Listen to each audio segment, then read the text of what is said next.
الحمد لله رب العالمين والصلاة والسلام على رسوله الكريم وعلى آله وأصحابه أجمعين بسم الله الرحمن الرحیم۔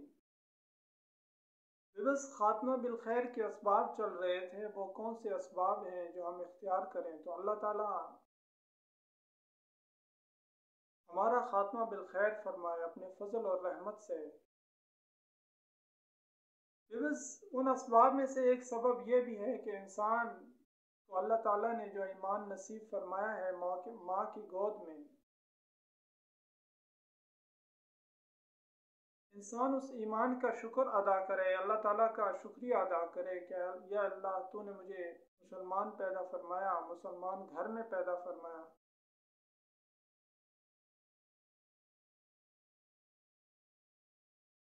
اللہ تعالیٰ قرآن میں ارشاد فرماتے ہیں لَئِن شَكَرْتُمْ لَأَزِيدَنَّكُمْ، تم جس نعمت کا شکر ادا کرو گے تو میں اس نعمت کو اور زیادہ بڑھا دوں گا۔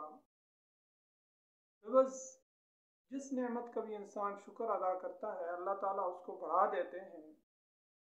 انسان کے پاس جو سب سے بڑی نعمت ہے وہ ایمان کی نعمت ہے۔ انسان اس کا اکثر و بیشتر اپنے زبان کے ذریعے شکر ادا کرتا رہے، اللہ تعالیٰ کے فضل اور رحمت سے قوی امید ہے کہ اللہ تعالیٰ خاتمہ بالخیر فرمائیں گے۔ بس خاتمہ بالخیر کے اسباب میں سے ایک سبب علماء اور طلباء سے محبت کرنا ہے۔ اہل علم اور قرآن سے تعلق رکھنے والے، قرآن کے حفاظ اور حدیث کی خدمت کرنے والے اور دین کی خدمت کرنے والے علماء سے محبت کرنا ہے کہ جتنی ہماری دل میں ان کی محبت اور عظمت ہوگی اتنا ہی اللہ تعالیٰ کا ہمیں قرب نصیب ہوگا اور ہمارے ایمان کی اللہ تعالیٰ اپنے فضل اور رحمت سے حفاظت فرمائیں گے۔ اور علماء اور طلباء اور اہل علم کی محبت، ان کی عظمت، ان کی عقیدت کا دل میں ہونا اللہ کے فضلوں میں سے بہت بڑا فضل ہے۔ اور جس دل میں یہ نعمت ہو تو اللہ تعالیٰ کی ذات سے قوی امید ہے کہ اللہ تعالیٰ ایسے شخص کا خاتمہ بالخیر فرمائیں گے انشاءاللہ العزیز۔ اللہ تعالیٰ قرآن میں ارشاد فرماتے ہیں انما یخشی اللہ من عبادہ العلماء، اللہ تعالیٰ سے اس کے بندوں میں سے سب سے زیادہ ڈرنے والے علماء ہیں۔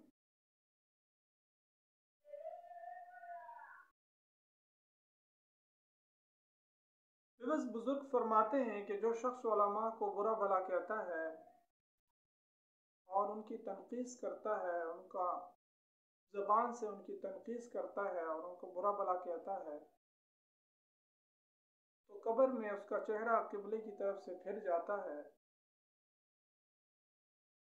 اللہ تعالیٰ ہم سب کو علماء کی محبت اور ان کی عظمت نصیب فرمائے اور قرآن کے حفاظ کی عظمت اور ان کا ادب ہمیں اللہ نصیب فرمائے۔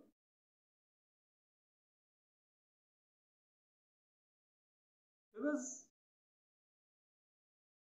خاتمہ بالخیر کے اسباب میں سے ایک سبب کلمہ طیبہ کی کثرت بھی ہے۔ انسان جتنا اس کلمے کی کثرت کرے گا، جس چیز کو انسان دنیا میں زیادہ اختیار کرتا ہے اور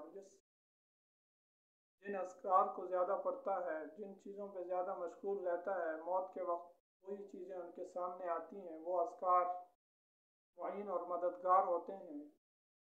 اسی لیے احادیث میں بھی اس کا ذکر فرمایا ہے کہ لا الہ الا اللہ کی کثرت کرو اس سے پہلے کہ وہ وقت آئے کہ تمہاری زبان پر یہ کلمہ جاری نہ ہو۔ بس اللہ تعالیٰ ہم سب کا خاتمہ بالخیر فرمائے اور ہمیں ان اعمال کو اختیار کرنے کی توفیق نصیب فرمائے اور موت کے وقت ہمیں شیطان کے فتنے سے محفوظ فرمائے۔ السلام علیکم ورحمۃ اللہ وبرکاتہ۔